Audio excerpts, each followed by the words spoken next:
It's been a rough couple of weeks. We're here on the shores of beautiful Gills Creek, which wasn't so pretty a week ago, and so we had substantial flood damage. We've been down.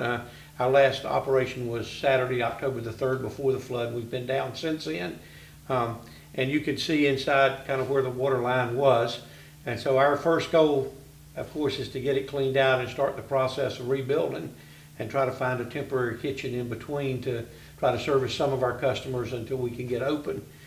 We're at the stage now that it's cleaned out and dried out, and we're going through the process of trying to get permitting to refurbish what we've got in here. And there's some hoops that you have to jump through for that with FEMA and that sort of stuff, and we're working on that at the point. We lost all the inventory that was in here in terms of all of our raw materials that we make the cakes out of. That was all ruined by the flood.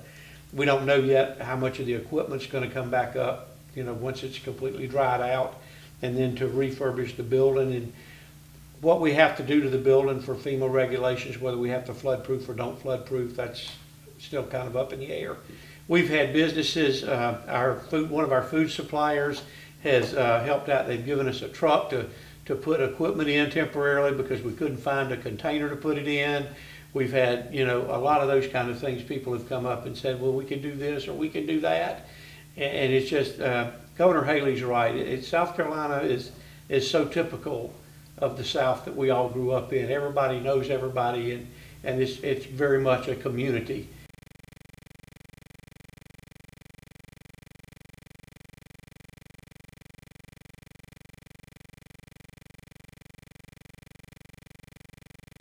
We're registered with FEMA. We've already been notified by the SBA to apply. All we've got to do is complete that process.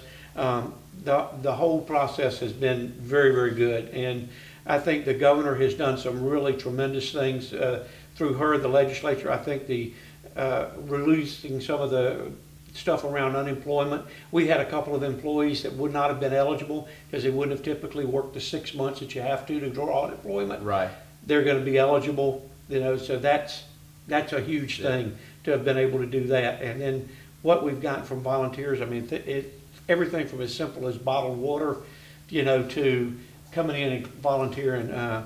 United Way put us on their website. We've had, for 3 days, we had 20+ volunteers show up every morning at 10 o'clock. Yeah. Just tell us what you want us to do. Yeah. Well, that's great. So, and your resolve is strong. I can tell that. And we never quit. Yeah. Well, we appreciate your involvement in the business community, and hopefully you get open and running here soon. Yeah.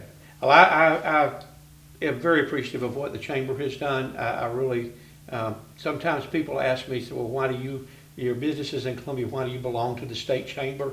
And I can point to this kind of thing and say, the advocacy that the chamber provides at the state level in a case like this is absolutely critical to small businesses. I'm sure that Governor Haley's support for what she's done has been in large part because the chamber has gone to their people in the legislature and said we need to support small business in this, and that's been instrumental. Without that, it'd be a real struggle. Yeah, and this community's done a great job rallying around. Absolutely. And well, we thank you for letting us come here today, and we wish you the best. We'll put a paintbrush in your hand next time. There you go.